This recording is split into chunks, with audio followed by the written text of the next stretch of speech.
ఏమి భవిష్యత్తు గురించి భయపడొద్దండి. దేవుడు రాబోవు కాలము నిమిత్తము మీ కొరకు ఉద్దేశించిన సంగతులు మేలుకరమైనవే గాని హానికరమైనవి ఎవరైనా సరే, అది ఎంత చెడిపోయినోడైనా సరే, ఎలాంటి వ్యక్తి అయినా సరే, క్రైస్తవుడవని, అన్యుడవని, ఇంకొకడవని మనందరం దేవుని బిడ్డలు, ఆయన చేసుకున్నవాడు.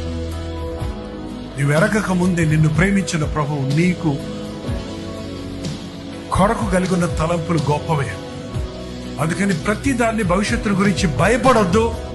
భవిష్యత్తు కొరకు మనుషుల మీద ఆధారపడొద్దు.